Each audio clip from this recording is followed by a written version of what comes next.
Shum TV. Furaha kiganjani.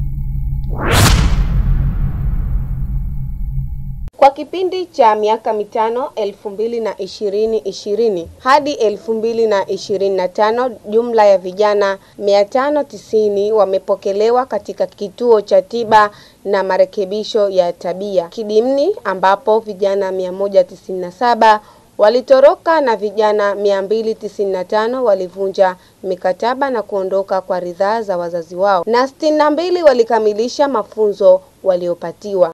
Hapa daktari wa magonjwa ya akili Hamisi Othman Hamisi anaeleza sababu za vijana hao kutoroka. Alisema kwamba kuna vijana 140 ngapi sijui nimesahau walikimbia pale Kidimni. Hii inatokana kwamba yani unapotumia dawa za kulevya ni kwamba mwili unajijenga, unakuwa mraibu, unakuwa addicted na zile dawa za kulevya. Sasa ukiwa addicted, ukiwa mraibu, basi huwezi kukatisha ghafla tu kuweza kutumia dawa za kulevya, mpaka mwili uweze kuondolewa zile sumu ambazo zimo mwilini, kwa sababu kuna condition inaitwa withdrawal system au kupungukiwa. Ile sumu inapopungua katika kiwiliwili inamfanya yule kijana mraibu aweze kupata matatizo mengi, ikiwa ni kuchanganyikiwa, ikiwa ni matatizo ya wasiwasi, ikiwa ni kupata hasira, hali yake ya mudi inabadilika. Unaona, anakuwa anajisikia kwamba ana paranoid, anakuwa anajisikia kama anaenda kufa, wengine anaharisha na kutapika, hali nyingi zinatokea. Kwa hiyo yule anakuwa, kwa sababu amekuwa ni tegemezi wa dawa, sasa anafanya kila njia ili aweze kupata kulisha ile hali yake. Kwa hiyo ni kitu ambacho kiliwafanya vijana wale kupungukiwa na ile dawa mwilini, na wako pale, hakuna matibabu yote ambayo wanayapata isipokuwa ni kwa hatua za kuacha dawa kwa hatua 12 za kuacha dawa za kulevya kwa hatua 12. Kwa hiyo kawafanya vijana wale wakimbie. Walikimbia kutokana na ile withdrawal systems ambayo tulisema kule ndani kwamba kuna tiba za aina mbili. Moja ni ya kutumia hatua 12 ambao hatumii dawa yote, unaanza saikolojia, baadaye mpaka yule anakubali anapunguza matumizi ya dawa, anapunguza mpaka inafikia kiwango kwamba ambacho anaweza kuvumilia. Katika hatua nyingi ambazo za kumzuia kijana asitumbukie kwenye madawa ya kulevya, kwa kweli ni swala mtambuka, ni swala ambao multisectoral, si swala la mtu mmoja wala nini. Linaanza kwenye ngazi ya familia.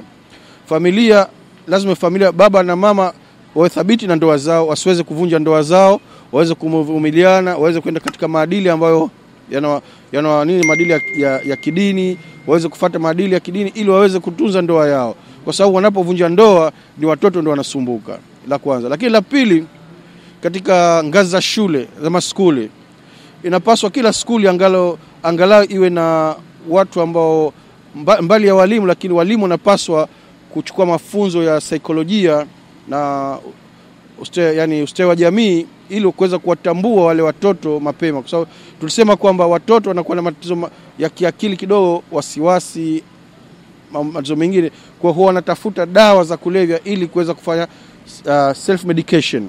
Kwa hiyo ili kuepusha hilo, wale wana saikolojia waweze kuwatambua watoto ambao wana matatizo ya kiakili na wapeleke hospitali mapema kuweza kutibiwa.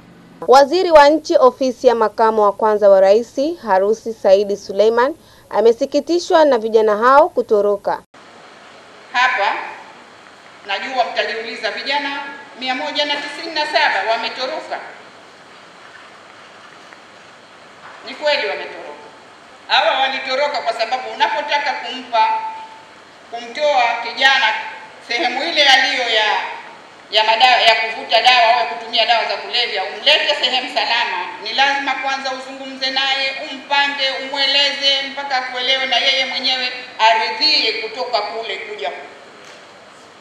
Sasa unapomvuta tu twende Kidimni ukapewe ushauri, ukapewe malezi bora, atakwenda, lakini hawi, maana hayuko tayari kisaikolojia kuacha tatizo la dawa za kulevya.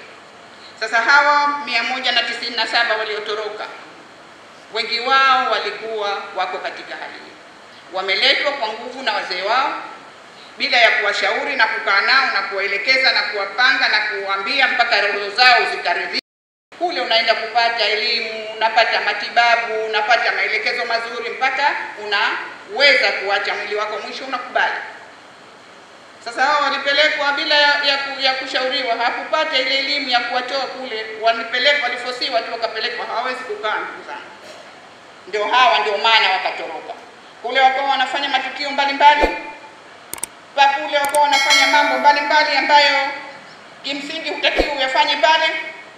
Hatimaye wakaamua kutoroka, wengine wanaruka ukuta, wengine wanapita kwa njia za kwenye geti, lakini wakatoroka. Tunachoshukuru ni kwamba walipotoroka walirudi katika familia zao. Hii ni Chum TV. Usisahau kusubscribe, kulike, kucomment na kushare. Jina langu ni Subira Salu.